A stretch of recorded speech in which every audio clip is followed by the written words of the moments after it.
White Mage actually is saved, and Dark Knight has now the best invulnerability potentially in Final Fantasy XIV. Oh my gosh, how the turntables. Patch 6.1 balance changes are real, and there are a lot of them. A lot. So the full patch notes for patch 6.1 have been released, and that means that job changes are finally here, and if you want other patch notes information, please refer to the other videos on my channel where I summarize those too. And as always, if this video helps you, I'd appreciate if you'd consider dropping a beefy White Mage buff on that like button, and cat daddy that subscribe button. First up is going to be a simple level reduction for Lucid Dreaming for healers, allowing them to get some MP management tools earlier on in the game. Next up is the tank roll, which gets all of their recast for timers for their tank ability reduced from 10 to 3 seconds. This is going to mean it's significantly faster to turn on and off this ability so that you can clean up the oops, I hit my stance button easier than before. Let's get into the specifics, and Paladin got an absolute truckload of changes. And first up is Paladin's Clemency and Holy Spirit no longer interrupts their action combos, meaning that if you're in the middle of a combo and pop a Holy Spirit because you were, say, needing to kite a boss or a mechanic, you can now do that. You can also quickly burst your health back with Clemency without destroying your combo. Overall, far more flexibility for the Paladin, which is always sincerely welcome, and this change obviously also impacts the Holy Circle AoE equivalent as well. Now, the Paladin has always had some level of self-healing added onto their Holy Spirit ability, but they never had self-sustain throughout their Confiteor combo, their confetti combo as I call it. Patch 6.1 is changing that, adding 400 potency of self-sustain to every single one of their abilities through the Confiteor, Blade of Faith, Blade of Truth, and Blade of Valor abilities, which is pretty awesome. Next up is Dark Knight, which had its potency of Flood of Darkness surprisingly reduced from 130 to 100. I'm not exactly sure why this change was felt to be necessary, but yep.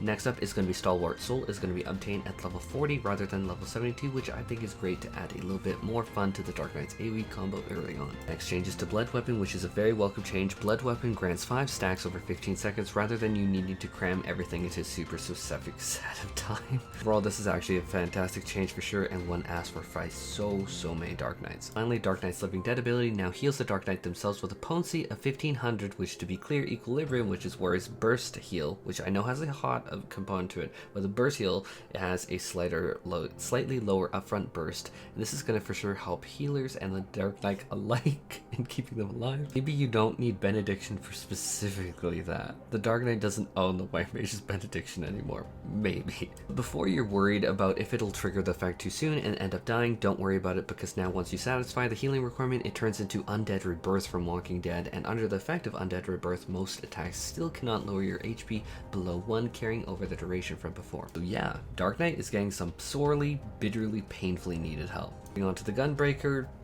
Moving on from the Gunbreaker, my point is the duration buff was not looked at for the Gunbreaker, which maybe next patch. It's weird to not see Gunbreaker here too. Monk has a simple change that I'll wait for Monk mains to decide what they think before I say anything, because I'm not a Monk main, but restricting Perfect Balance to not be able to be used when under the effect of any Beast Chakra. For Dragoon, a pretty simple change across the board for all of their jump abilities. The action animation was shortened for every single one of them. Moment to moment gameplay, much snappy for the Dragoon. Hogan Ninja changes next, and this is a long list for sure. And so first up is Hide dispels the effect of Doton when it's used. Next up is that Mug increases. I just move on from that. Next up is that Mug increases damage taken by a target by 5% for 20 seconds, which many will note some effects like Chain Stratagem lasts 15 seconds, so the extra 5 seconds might make some wince a little with confusion. They're like, that doesn't perfectly line up with raid buffs. Kevin knows one of the things that ninjas have been trained with Trick Attack is you line it up with raid buffs. It's a Mug change. Trick Attack now loses its debuff, so now essentially true Trick Attack windows are put directly into Mug on the 2-minute timer instead of 2 60-second timers that are separate. This surprised many ninja mains I spoke to when we first hear about it in the live letter, and I'm curious what that's going to translate to into final numbers. Trick Attack just became so iconic in the raiding community, it's really weird to see change. Even for me, who doesn't really play ninja in raiding scene, like I play it casually, it's like, that's so weird. Except for the ninja, its potency increases to Aeolian Edge from 360 to 380 and combo from 420 to 440. Oh. Doton potency was increased from 70 to 80, but the duration was interestingly enough shortened from 24 to 18 seconds. We're getting a clear message with Doton here. I laugh because I'm like, oh shoot. Not because it's funny, it's just like, oh, Doton is being come for. They're coming for Doton. Ake Mujin Satsu potency was increased from 120 to 130. Armor Crush potency increased from 400 to 420. Ooh, yay, we're getting that number back. Bavakara potency unfortunately was reduced by 50, dropping it from 400 to 350, and Phantom Kama Itachi potency was raised from 50 to 600. Raised by 50 to 600. This is like 5 o'clock in the morning on a workday. I'm trying. This is hard. Moving on to Reaper. The Reaper is having some mobility buffs, increasing the duration of health ingress and egress to teleport back and forth to their original location, raised by 5 seconds to 20 seconds. Regress animation time was also shortened to make it snappier. Artist getting some awesome quality of life changes. First up is raising their jump back skill range by 10 yards to 15 yards, so that is literally tripling it from before. More than awesome to someone who played Bard so much last expansion. Great to see, really. Battle Voice also doesn't require any songs to be active to use, which is actually very relevant if you say die and songs are all on cooldown. Now you're at least not totally ruined in this way too and can still contribute that. Next up is that button bloat reduction with Wanderer's Minuet itself is changing to pitch perfect when used. Less button bloat is always welcome. I wish that they did this last expansion. Really welcome. For the Machinist, oh god, I really hope this is enough. I don't think this is enough and I'm worried. But we are seeing potency increases across Heat Blast from 170 to 180. Wildfire stacks now accumulate 1/3 more potency, so 50 more potency per ability from 150 to 200. Drill, Air Anchor, and Chainsaw, the big pew pew bursts of the Machinist, have 10 more potency from 570 to 580.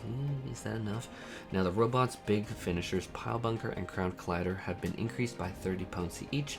I'm not fully convinced that these are going to be enough, so I'm pretty worried for the Machinist, but I'm going to have to see final numbers when they finally start coming in. So I'll move on. I'm worried. Next up is the Dancer, which had its dance abilities all categorized as weapon skills. Reaper buffs, I think. But what I find most interesting is that they're now speaking of a silken symmetry or silken flow. I feel dumb. Is this just a name change? I'm trying to overanalyze this at like 5 o'clock in the morning. My brain is just not here. Am I missing something here? This is just a name change? Moving on to the Summoner, the Ruby or Ifrit abilities had their cast time increased a tiny bit from 2.5 to 3 seconds, so just a little bit. I know that I'm going to hear the reeing from that, but it's going to be a little increase. But you are getting some minor potency increases to compensate. Searing Light also can now be cast from the caster or the summoner themselves with no requirement on Carbuncle, and so the buff also is now coming from the summoner themselves. Red Mage is getting a snappier displacement animation to reduce animation locks similar to the Dragoon. Very, very welcome, I'm sure. Now White Mage, and I actually am excited for these changes. I made a video on this and brought every single change I personally want for the White Mage, and I see the White Mage being genuinely stunningly powerful now with these changes. First up is MP changes, and this really goes for every healer, so this is the one time I'm going to talk about it. I feel something was messed up in the patch notes where only older spammed abilities had their MP cost reduced, and I anticipate we're going to see them through to the end game abilities unless lower level healer MP was really that big of a concern, which I don't think it was. I never heard about it. That's all I'm gonna say on that point. We're looking at Stone's MP cost reduced from 400 to 200, Arrow MP cost from 400 to 200, and then the duration of their damage over effect times extended to be 30 seconds. Same thing with Stone 2, Arrow 2. Tier 3's range was almost doubled to now be 10 yards, which is very significant and will make the ability so much easier to use. I cannot stress this enough. That's a very good change. Range was up to a little bit by 2 yards up to 10 yards. Now Lilybell can be manually activated before the effect expires for burst heal earlier on. For the biggest change, and hold your staffs as you hear it, Lily system changes, which had the potency of Afflatus Misery become the damage neutral to 1240 potency. 1240 potency. I should have said it that way. Which is something I actually predicted in my last video, which makes it completely damage neutral to glare, which is exactly what we needed for the Lily system to no longer produce damage loss. Yoshi P did one more on top of that for the White Mages, which is that the Lily system now grants 1 Lily every 20 seconds rather than 30, and these 2 changes means that the White Mage will be sitting on significantly more flexible healing. 3 is cast bursty, pairs with plenary. Really, really good. People are going to probably wonder the same as me, so I'm going to talk about it here. What about the MP costs, though, through the kit like Medica 2? Rest assured, I'm wondering on that too, and I want to see more of the MP changes. Like, do they impact Glare and Dia, or are they really only low level, which would be weird. Except as Scholar with its Ruin 1, Bio 2 MP cost reduction, and not exactly sure why, but now something that I actually explicitly choose the Scholar for now is the Fairy's range.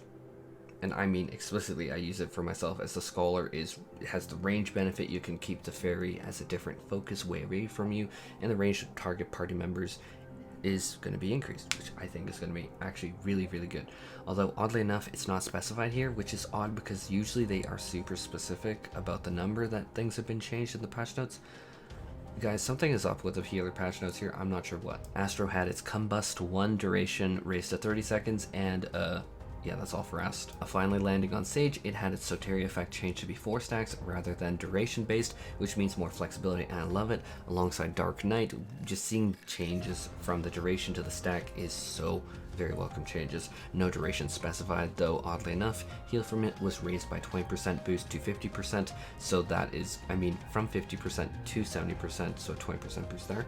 I welcome it personally, depending on the duration, of course. And now we're talking about Adder Sting, and what?